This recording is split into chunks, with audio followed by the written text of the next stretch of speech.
There are huge changes coming across the board in FC26, but clubs may be getting some of the biggest changes of them all. I've just got back from a trip to the EA HQ in Vancouver, Canada, where not only was I able to get hands-on with the game for the very first time, but I found out all there is to know about all the new game modes, including clubs. Clubs is one of, if not the most sociable game mode in EA Sports FC, but it always seems to slightly get left behind when it comes to new features. Well, it seems that EA has gone big with clubs in FC26, so from Ultimate Team-like cards to new ways to upgrade your pro, these are 22 new changes coming to clubs in FC26. In my opinion, this is by far the biggest change of them all, but the skill tree is being removed from clubs in FC26 with a new feature called Archetypes replacing it. Archetypes define how your pro will grow in clubs, with each archetype having signature playstyles, gameplay perks, and specializations. There are 13 archetypes to choose from in total, along with 39 different specializations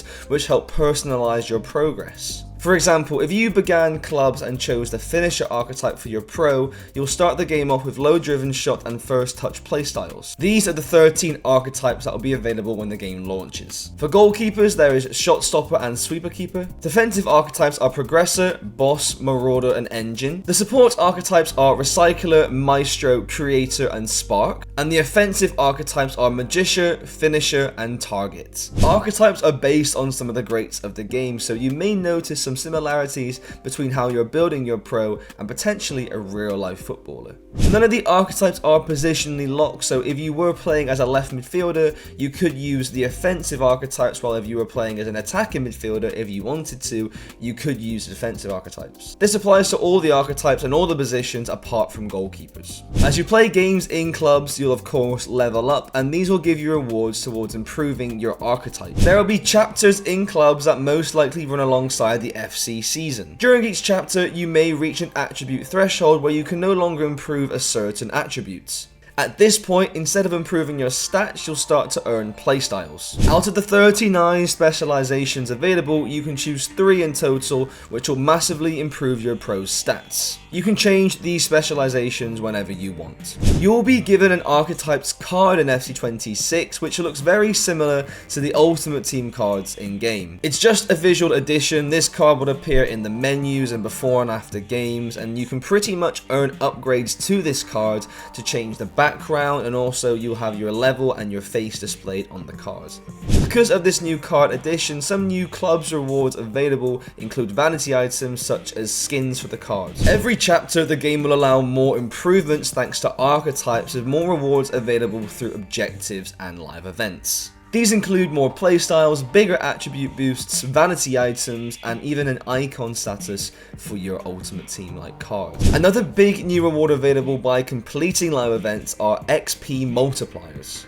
XP multipliers do exactly as they say on the tin. You will earn more XP quicker. So, for example, say you started playing clubs in February and you're way behind the power curve and the average rating, you can earn XP multipliers to reach that same level quicker. Though, with the addition of something like XP multipliers, this means that FC points are now available to use in clubs to purchase things like XP multipliers. New live events are coming to Clubs Rush in FC26, which are based alongside the themes of FC seasons. These are high-stake knockout tournaments where you can play up to 4 rounds either solo or as a team. By completing these live events, not only will you earn progress in clubs, but you'll also earn progress towards your overall FC season objective. There are new house rule game modes available in Clubs Rush to keep things fresh. Some of the examples we know are Rugby Rush, where standing tackles are now over-the-top shoulder barges with no fouls given, and we also were told about playing in extreme weather conditions.